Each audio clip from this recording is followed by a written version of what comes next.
district seems to get uglier every year. Mr. Bates. Evening, Doctor. Have you heard anything about Nurse Crane and her dispensary? Not really. Why am I not convinced? Maybe it's because you lack faith. Being a skeptic must be useful for a man of science. A man such as yourself, knee-deep in the muck of Whitechapel, must know more. Speak now. Heard it closed after the owners died. Refugees don't want to come to Whitechapel no more. Scared, I hear. You sound disappointed. As long as she was there at the dispensary, it attracted more immigrants and kept my place full. Such a shame.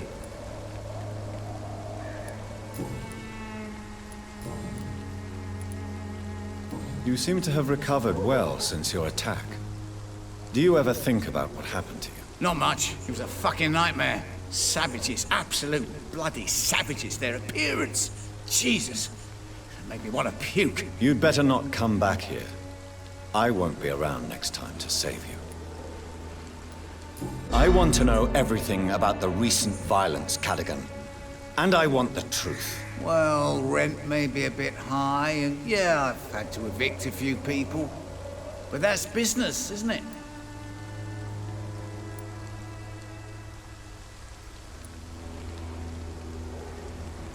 I don't believe even you deserve such a cruel fate, though you have tested my patience beyond its limit. Glad to hear.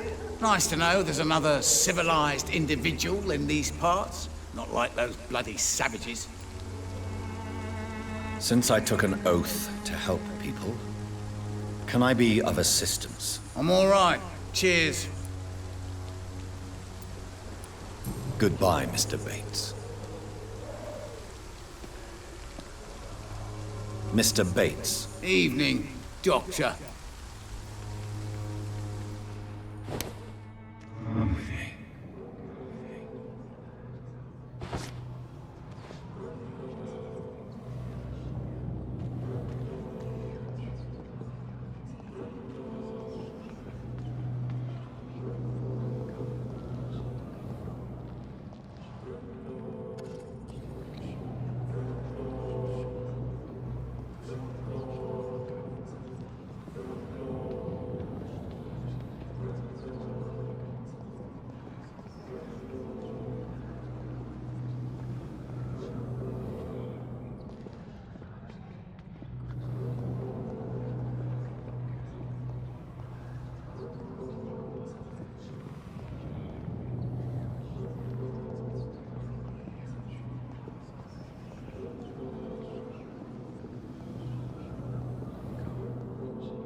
Was I that evil to deserve such punishment?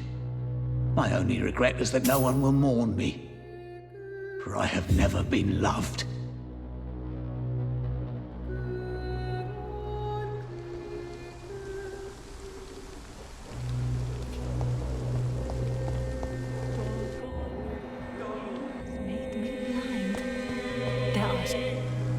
Good evening, Xiao Shu. 晚上好, Dr. Reid. It's good to see you again.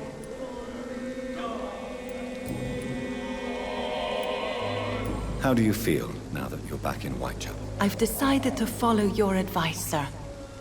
I won't forget the dead, but my efforts will be for the living.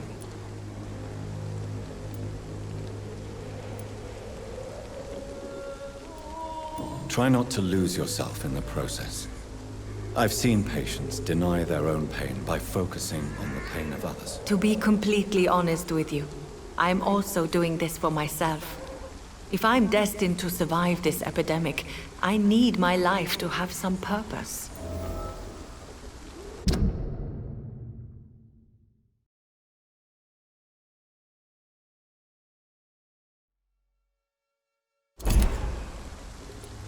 Do you still think about your departed husband? Of course I do. I'll never forget my beloved Matthew, but how do I put it? Now I miss him more than I want him back. I know what you mean. And I think it means you're getting better. Maybe death will take me the way it took Matthew. Without warning and without mercy. But until then, I live on.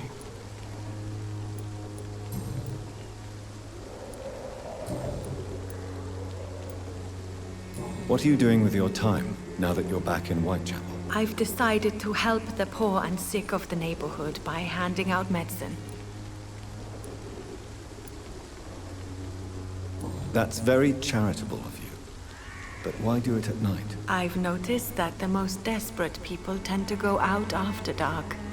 Hence my presence, to help them when I can. Giving out medicine? How can you afford to do that? I am a rich widow, Dr. Reid.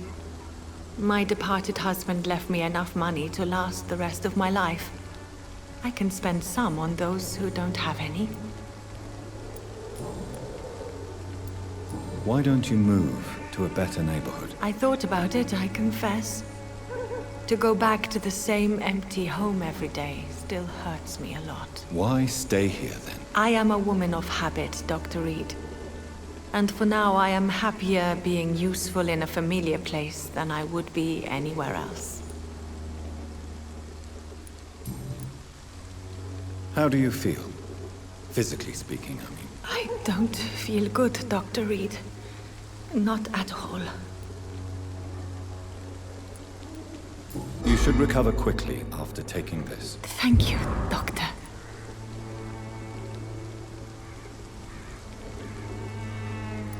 Goodbye for now.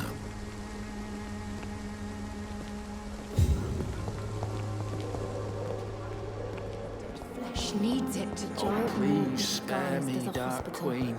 Spare your obedient slave.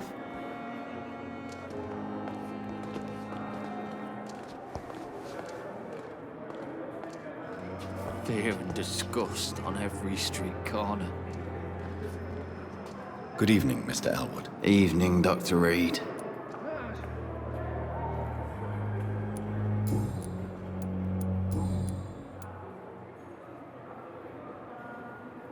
Can you tell me anything about recent events at the hospital? Before the shouts and the noises, I think I heard whispers coming from the stairs. 2 voices, maybe more. Did you recognize the voices? What did they say? I couldn't hear. Sounded like they were arguing or something.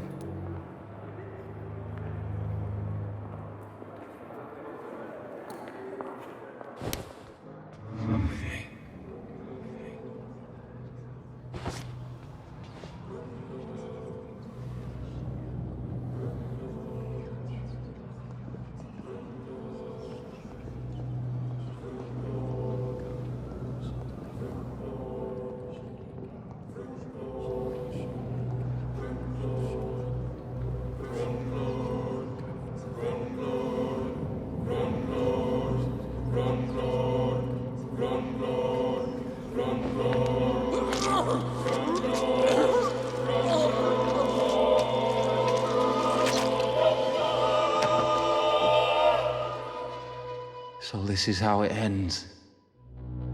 Farewell, my life, you betrayed me, good.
You again. What do you want? Tell me about the man you killed, Booth. What happened? One of us had been killed, so we had to retaliate. That's the whole story. There has to be more to it than that. No, really, one of us got killed, so the killer had to die. That's how things have always been done round here. No one gives a shit.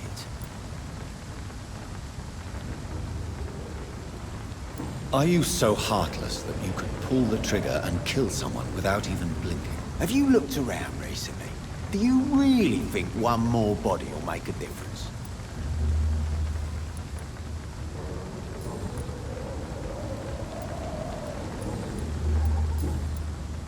Goodbye, Mr. Digby.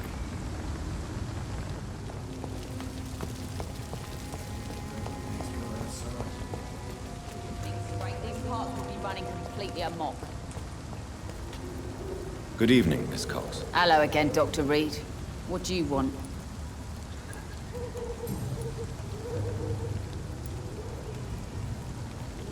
Tell me about the man you and Booth killed, Edwina. The bastard killed one of us and received retribution. There's nothing else to say. What happened exactly? I don't know, and I don't care. One of ours was killed by that communist bastard, but he didn't brag for long. So you have no idea what really happened, but you executed him anyway. No one messes with the wet boot boys, Doctor. This is our territory, and this is our law. And your conscience is clear. You kill without hesitation. Violence is an efficient tool, Dr. Reid, when used properly. So you decide who lives and who dies, just like that. Yes, Doctor. Just like that. I'm not saying it's fair. I'm saying it's my way of dealing with troublemakers. Booth Digby looks at you with love-struck eyes. Tell me, Edwina, is the feeling mutual? You have no idea how refreshing it can be for a woman to receive all the pleasure she needs. For once. I'll take your word for it. What is it, Doctor? A woman's not supposed to talk about these things. Behind all your crude words and your attitude, I sense romance and a soft heart, Miss Cox. Romance? I have no time for such rubbish. I use Booth like I use everyone else.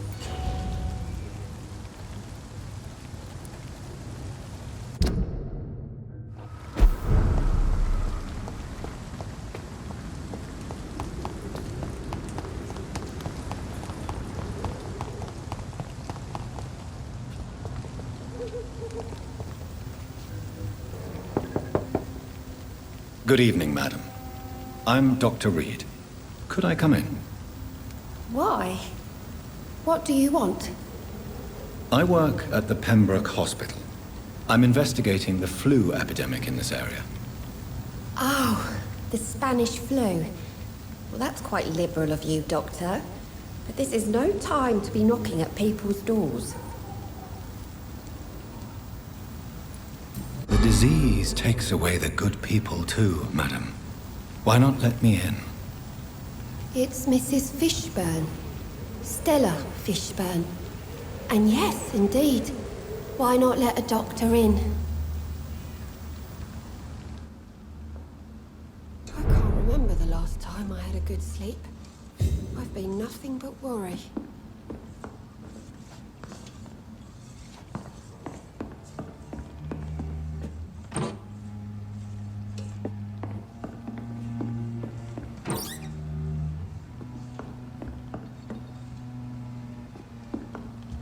Please don't stay too long, sir.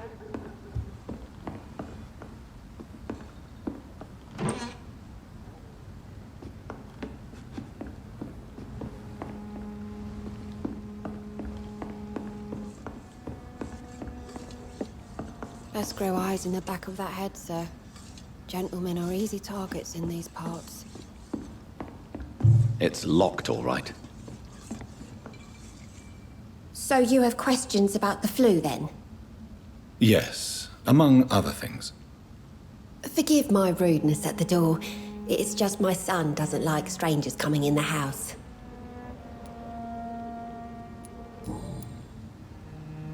How is life around here? Life has always been hard in the East End. But it's everywhere nowadays, isn't it?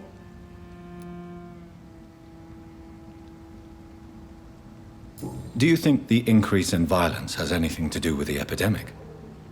Don't know. But it's most likely linked to the gangs, if you ask me. Recently, it's like everyone has had to pick a side. Violence has always fed on poverty, don't you think? It's a cruel law of the human condition. And selfishness is their rotten fruit. These days, you can just die in the gutter and no one will bat an eye.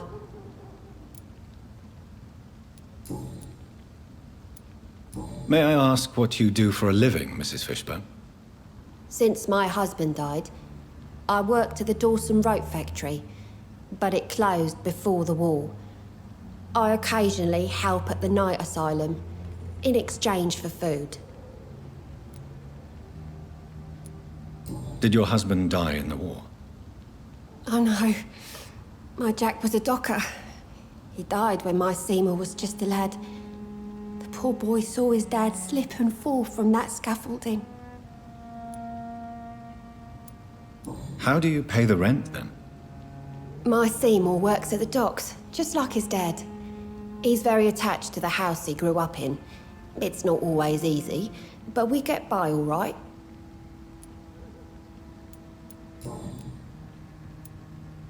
The orphan that regards you as a mother. Please tell me about him, Stella. You mean Rufus? I wish I could do even more for the poor boy. Most people are so selfish. But you're not.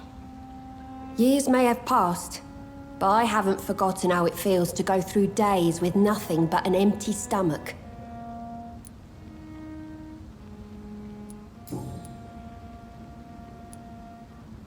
I'm trying to locate Mr. Sean Hampton. Do you know where he could be? You talking about the one everyone calls the sad saint? The man who takes care of the homeless? The very same, Miss Fishburne. I'm sorry. I don't know where his shelter is. But if you ask around, I'm sure you'll get your answer. Goodbye, Miss Fishburne. Take care of yourself.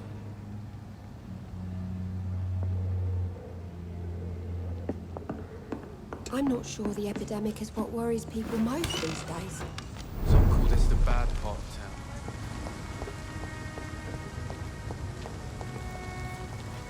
Good evening, sir. I'm amazed you made it back to the docks alone. Good for you. Well, I could say the same about you, young man. More to the point, who the hell are you? I'm Dr. Jonathan Reid. And I am Archer Woodbead. Please excuse my assertiveness. I often forget I'm just an old prune.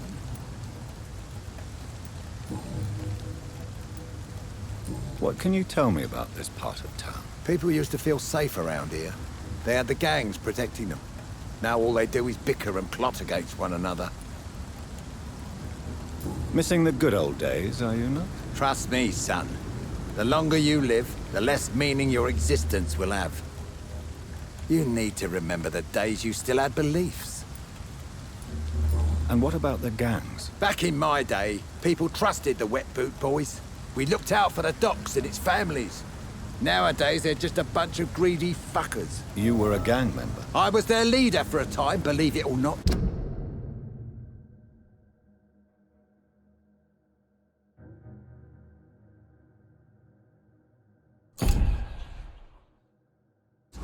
Now these bastards act like I'm nothing. Not one of them. They owe me some damn respect.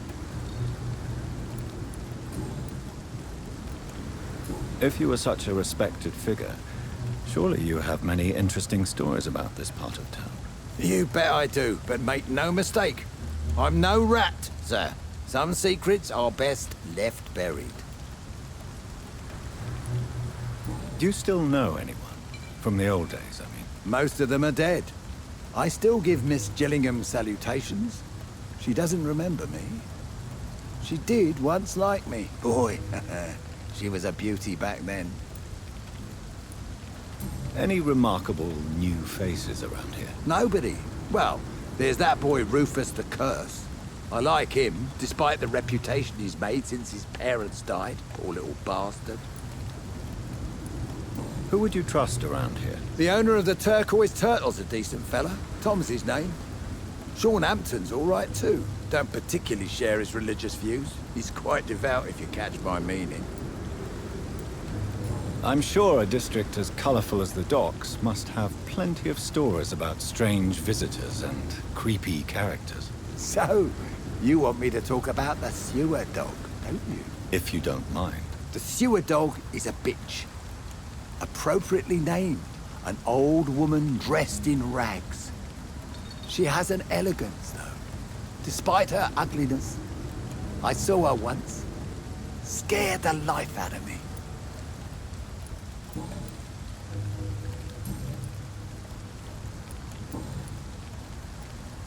Have you always been so bitter? It's not bitterness, it's poorly masked disgust. When everything turns to shit, we all have to eat a spoon or two. As a practitioner, I believe science will provide a new standard of welfare. It's just a matter of time. I'd like to believe you, Doctor. But recently all science has been good for is mustard gas and machine guns. But what about social progress? What about women getting the right to vote? Things can change for the better. I've never voted, not once. And my wife, God rest her soul, she was too busy taking care of the kids to vote. Tell me about the Wet Boot Boys, Archer. I want to know more. We were there for the families and each other. It was us against the world. We were vicious, tough, even cruel. But we were united. You sound like you were some kind of radical union member. Yes, nowadays the communists and gangs squabble over pointless territory. Sounds stupid when you say it out loud. Tell me everything you know about the Guard of Priwen. Andrew never told me what they do. I do know they're vigilantes with military training. Access to some impressive firepower. And what is your personal opinion about the Guard, then? This Guard of Priwen is just another gang preying on the young and naive. Preying on people like my boy. I know how it works. I invented it.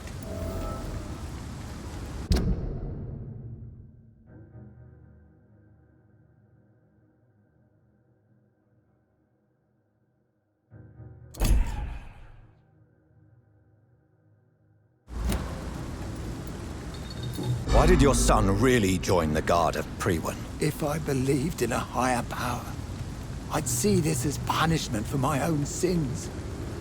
I deserve it for all the young men I enlisted back in the day. You don't believe in God, though, do you, Mr. Woodbead? So why did he join? Now I think about it, Andrew joined the Guard, not to defy me, but to follow in my footsteps, to make me proud. So your son has left you nothing to explain his actions? No letter or message? Not even a note. I'm a proud man, Dr. Reid. But I would kneel and pray if I thought it would give me my Andrew back.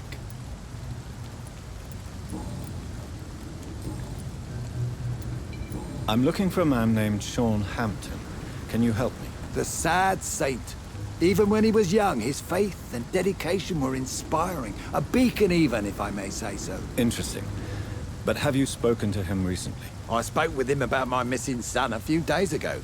I've not seen him since he was attacked by some drunkard and left the vicinity. Goodbye, sir.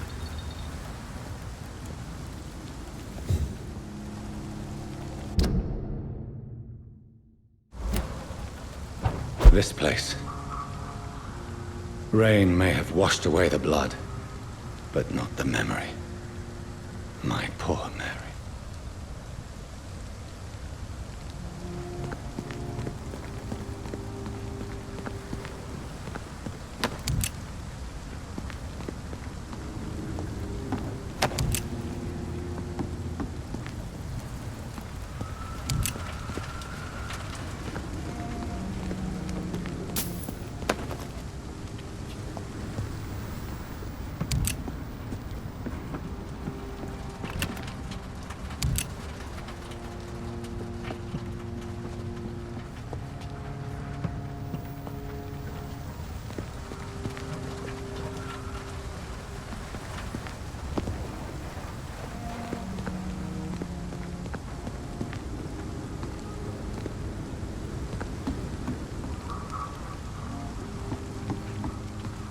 This is my watch.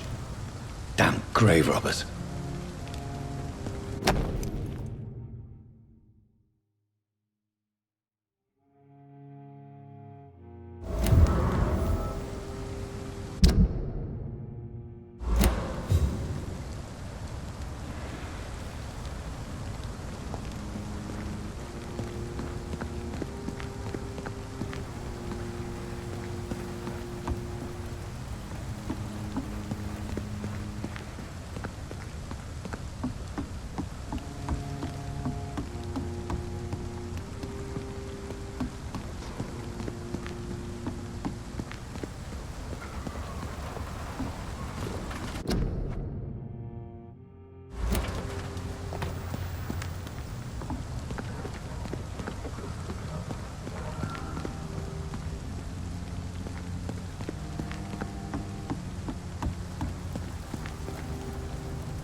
Opium is one of the main ingredients of Strickland's medication.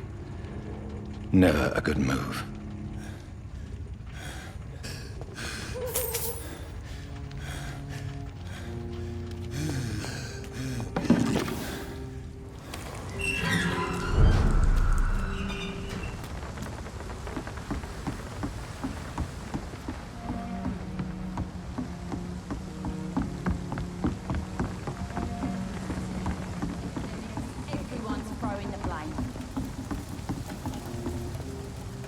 Good evening, Miss Cox. Hello again, Dr. Reid. What do you want?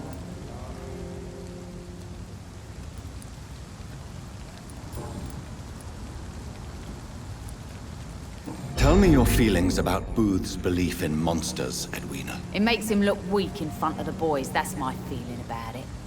But ghosts don't scare me. You don't believe he really saw something, then? I don't care what he saw or not. All I know is that a real man keeps his fears to himself if he wants to be obeyed.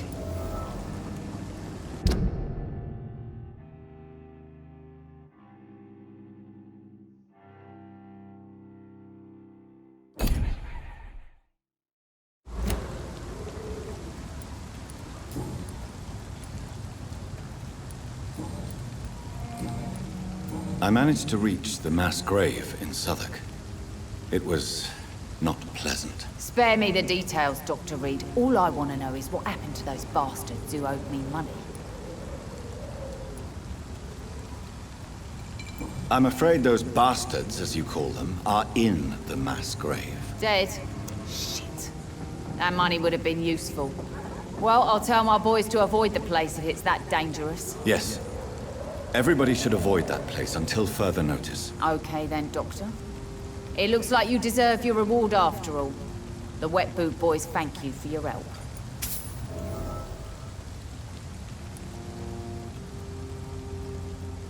Can I see what you have to sell? As long as you have money, I'll show you all I have.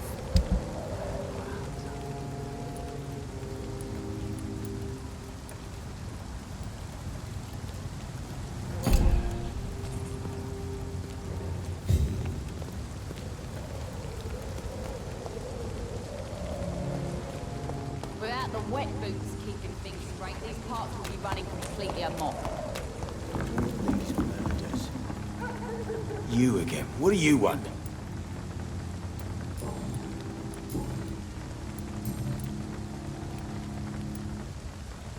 I know you believe monsters are real, Booth. They are. I know, I saw one, but no one believes me. Tell me what you saw. It was a few years ago. Clay Cox was still the boss then. He'd sent me to the shipyard to find out who was stealing tools and ropes at night. Go on. First, I thought it was an old lady with a limp. It looked frail and crooked. Then I saw it grab a bloody beam and lift it like it was a stick. I shouted. It looked straight at me. Do you know what it was? It was all eyes and long teeth, but I couldn't see its face. I shot at it when it moved towards me and I hit it. And then it jumped and vanished in the shadows. You could have imagined all that. These docks can be so gloomy at night. With the fog and the wind and the boats creaking. No, Doctor. That night I saw the fucking sewer dog for real. It's not a beast like the stories say. It's the ghost of an old woman. Bullets can't stop it. But no one believes me. Are your friends mocking you? Even Edwina told me once to never speak about it. But I know what I saw. And it wasn't a human. Not human at all.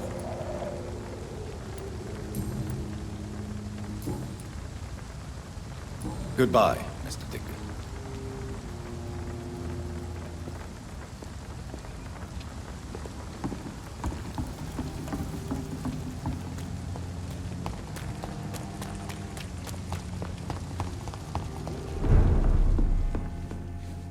Welcome back, Doctor. What can I do for you?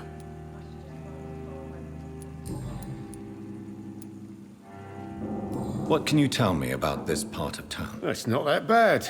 Thanks to people like the sad saint of the East End. Who? Sean Hampton, our own private holy... How is it you can... Well, since everybody needs a drink, my...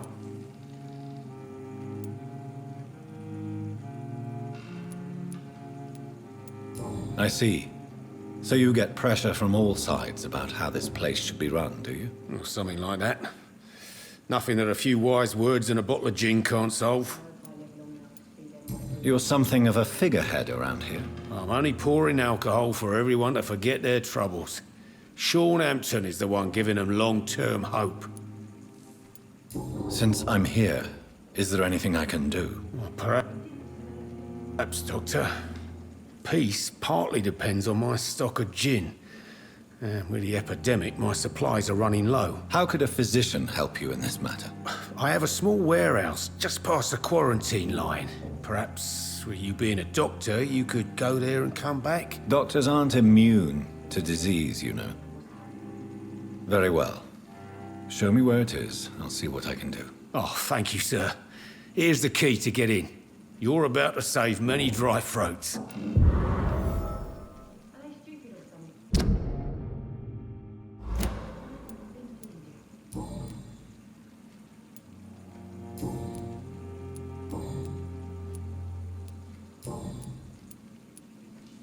Goodbye, Mr. Watts. Perhaps I should shut the turquoise for a time. I should just run as far away from this... You still working at this hour? That's what I call dedication.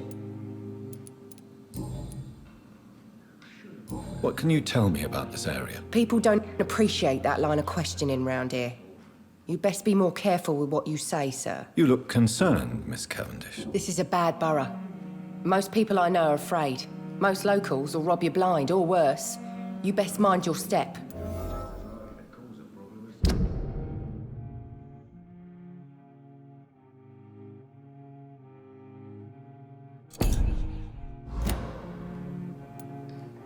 If you're uncertain about your safety here, the docks might not be the right place for you. I got responsibilities. And it's not like I got the money to move anywhere else anyway. This place seems, how shall I put it, very colorful. I'm sure it has plenty of stories to tell. We get people of all sorts here. It's that rare place in the docks where you can have a drink without being murdered. At least it's not happened yet.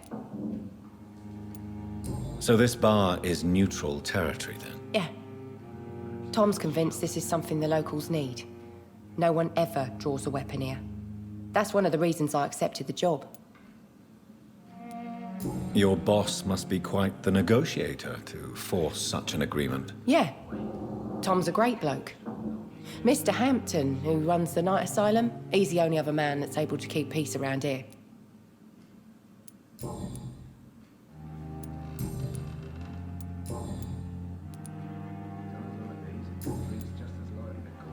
Goodbye, Miss Cavendish.